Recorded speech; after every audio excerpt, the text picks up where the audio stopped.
we have Thomas Falvey, or Tomas Falvey to be correct.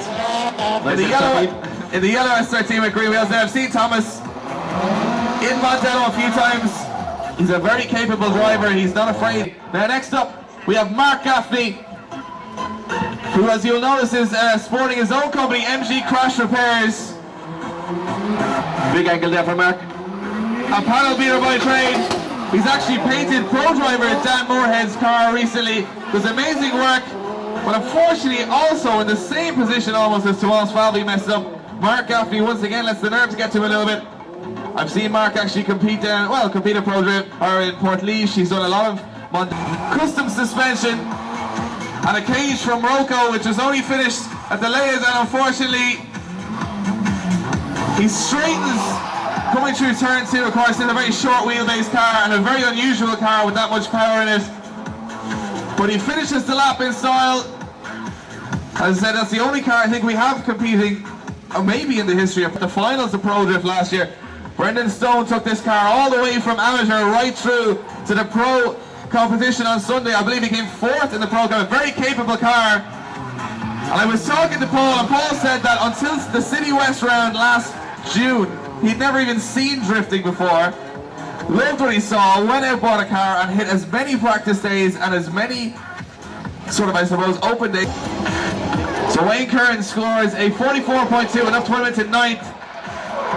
And Dwayne McKeever, the 15-year-old, driving a hugely powerful 180. Right on the wall from Dwayne McKeever. That's how Chip that needs to sound. Representing McKeever, Chap Spears. I said that car is absolutely incredibly turned out. As you can hear it pound the limiter. A huge, with a 64 km/h. But if there's a man that can beat him, it may be this man. In the SR20 Nissan turbo-powered Altezza, representing Mexican Motorsport, his own motorsport. It's Martin French right on the wall. His car running around 400 brake horsepower, and he just clips the last bollard, loses a little bit of his front bumper and a little bit of control towards the end, but we've seen Martin nail down in the Jay-Z powered S13 on the BN Blister kit. Just about to check their performance as well. Entry from Trevor, you can see what he was trying to do. He really on the entry, like I said, that's a job for the second one. You know, laid on a good qualifier in the first one. Now here's actually, next up we have Kenneth Murphy. I actually saw Kenneth practice in Mondello recently. He's a very, very capable young driver. Looking for a bit of luck, I think, Mike, in the non-seeded at this stage. Yeah, Kenneth Pendes, he's better known. Very good driver. Again, around the while now at this stage.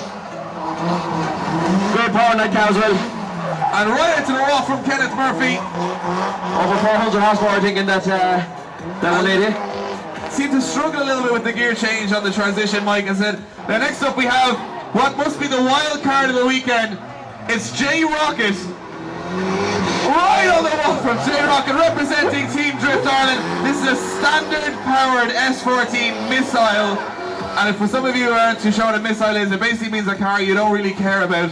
It's a friend of his, Dara's car, and basically his own car. And Brian Connor goes into 12th position with a 59. And next up we have owner of WKD Imports and a sponsor. Oh, and a very uncharacteristic spin from Mr. Wesley Keating, who runs and owns WKD Imports, also sponsoring a lot of the drivers here this weekend. They've got a really, really good team this year, Mike. Yeah, Wesley's a great man for Irish drifting. He's done a lot for the sport over the years now, and it's nice to see him out again this year and supporting so many drivers in the series. And I know Wes, he's not the most competitive, he just likes to enjoy. Russell in the JR Performance 180 SX. Big power 180, very big power in this car. And Jamie puts in quite a good run there, Mike. He said he was and he's right out to the wall. Out to the wall again. I was talking to the lads last night there off the bat, but it seems to have done the job for Pat Masterson. Francis O'Shea down here. Big entry from Francis.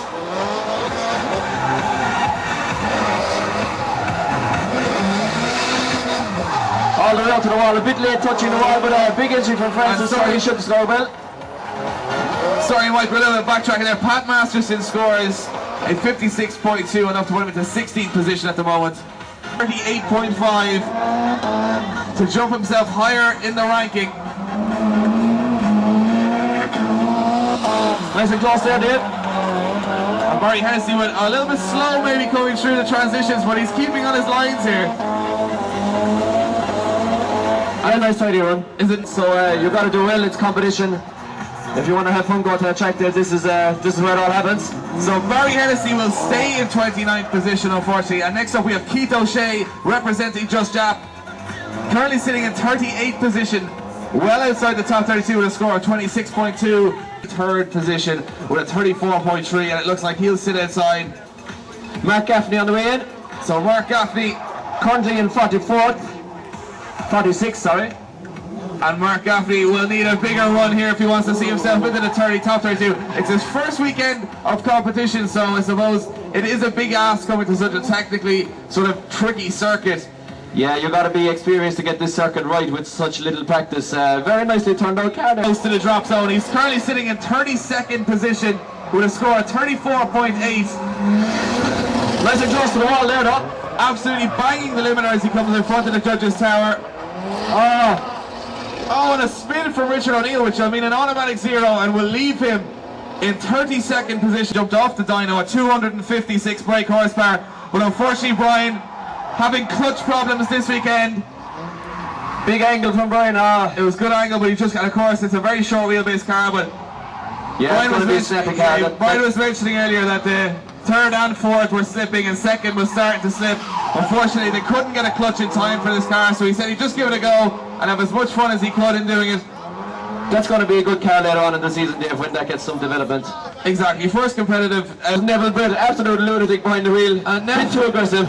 Absolutely incredible entry. And he right out to the wall, into the scoring zone. And right on the wall in front of the judges' stand.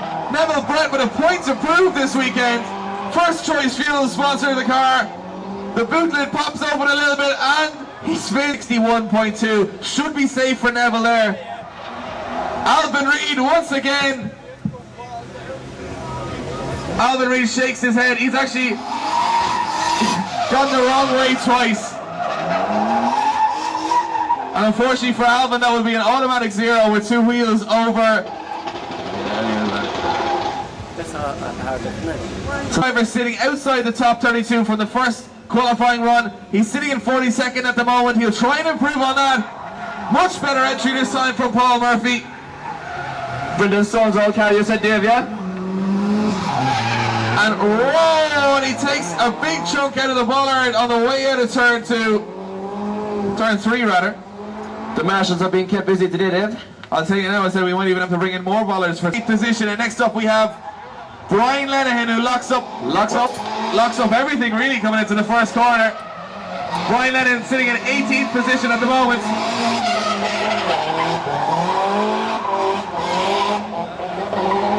Very nice car there from Brian. It's a very well turned out car, Mike, and I also said I mentioned that at the moment now he's sitting in 18th. Little damage on the front of this M3 powered compact. Michael Barry never afraid to take it out to the walls.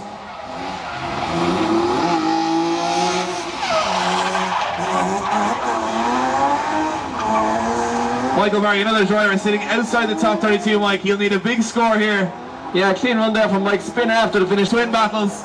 That should see Michael Barry safe. And next up we have Pat Kavanagh in the Nemesis Designs S13. Pat is going to bust his front bumper here, I'd say. Pushing his front bumper there in the twin battles. That's going to be interesting.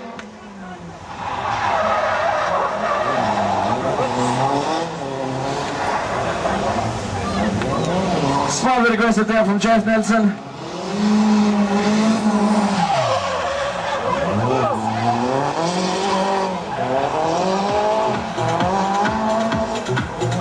So we're hoping he can do a little bit better than that here.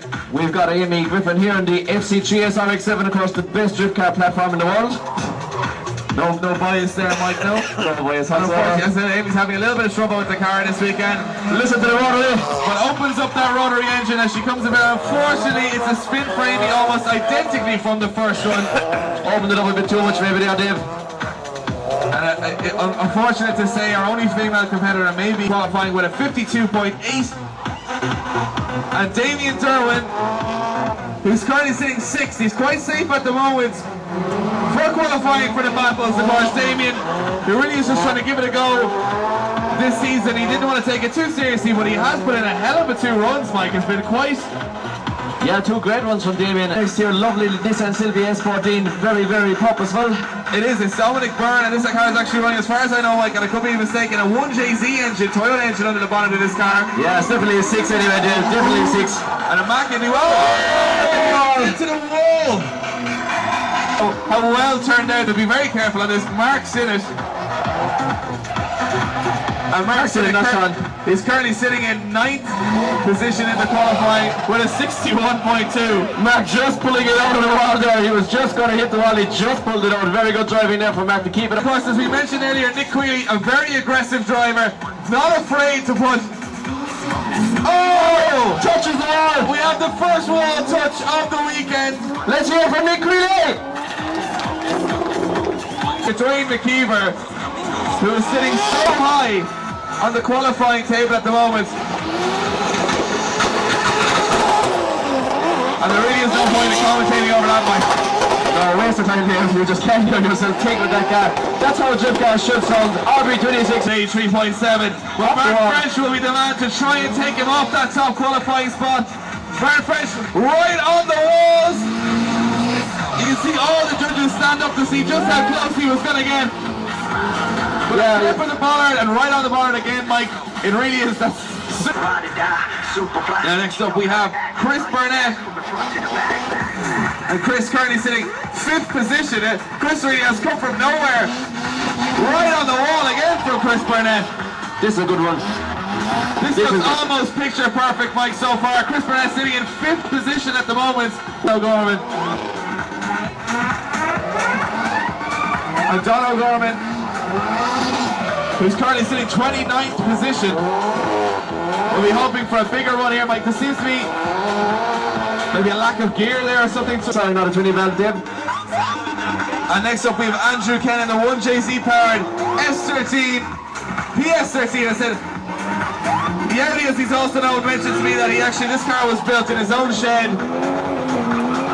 And he actually was mapped by TDP. Oh, and he might have overcooked it at the end a little bit, you'll know it. And a dramatic spin from Andrew Kennis. We'll be hoping to secure, and Kevin probably knows at this stage, he's sitting in 12th. He's done enough to see himself into the top 32, you'd hope, but still all to do here. He's going to be trying to put Don O'Gorman out to the top 32. Absolutely, and Wesley Keating, although he has a lot to do here, he takes it right out to the wall for Wesley Keating. Oh, yes. Good out to the wall from Wesley Keating. If he holds this, it's a good run, Mike. If he holds this one together, Dave, which he does, this should be a good one. That's an absolutely super run for West.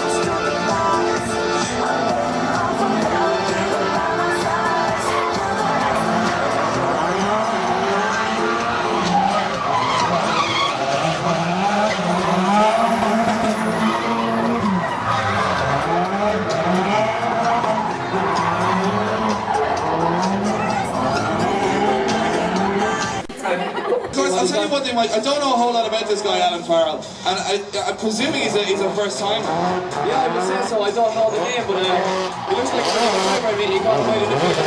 63 driver there. At the same time, there's something I quite like about a guy turning up to an event that I don't know in a stock body PS13 and giving it a go to some of the best drivers. Look at Michael Swan, for instance, to send out. He might just be a little bit of diamond in the rough, but he get left for dead a little bit there on the start line, Mike. Wesley Keating's power advantage coming in big time there. Right on the wall for Wesley Keating.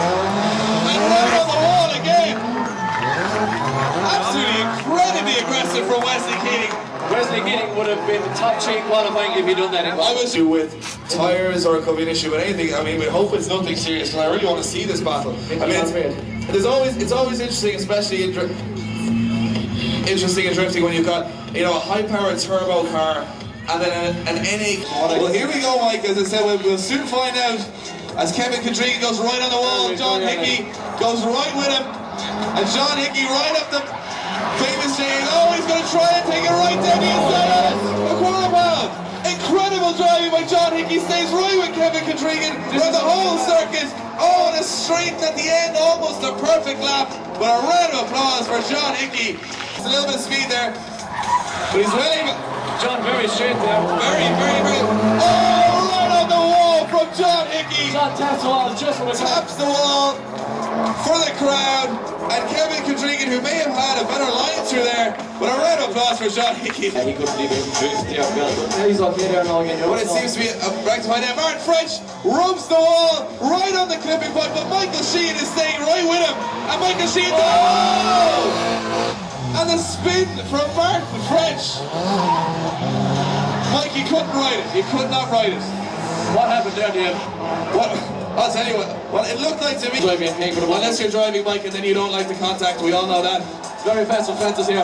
Francis very, very quick. That's huge entry from Francis O'Shea. He knows he's got work to do here.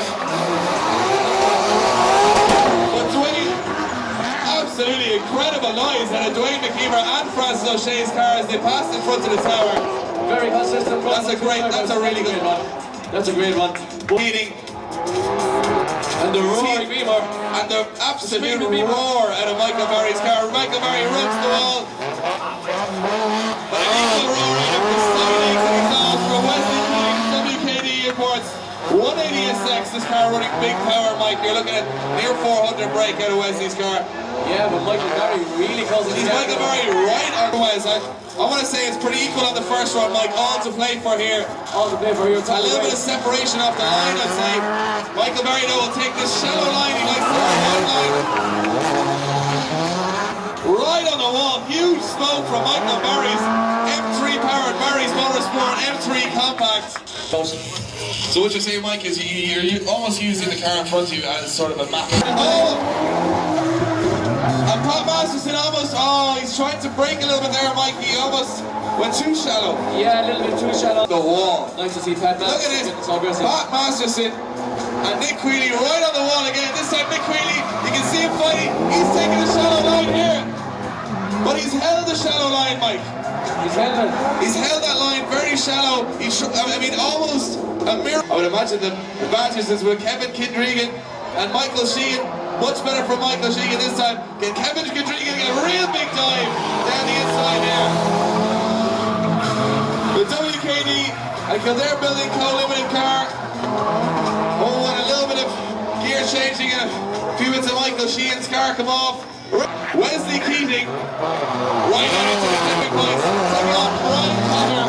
Oh, very bit messy from Brian Connor, Mike. Yeah, mistake from Brian there, straightening up on the way after Wesley. Slight straightening from Wesley there as well, but Brian's was a bigger mistake in my opinion. Stage, you're this car now, you're in the zone. You're on it now, and the concentration time with Brian Connor right on the wall. Big gap here. Big gap is right from the start. Unusual. There wouldn't be a huge amount of power difference in these two cars. Oh, and Wesley Keating runs the wall. And runs the barrier.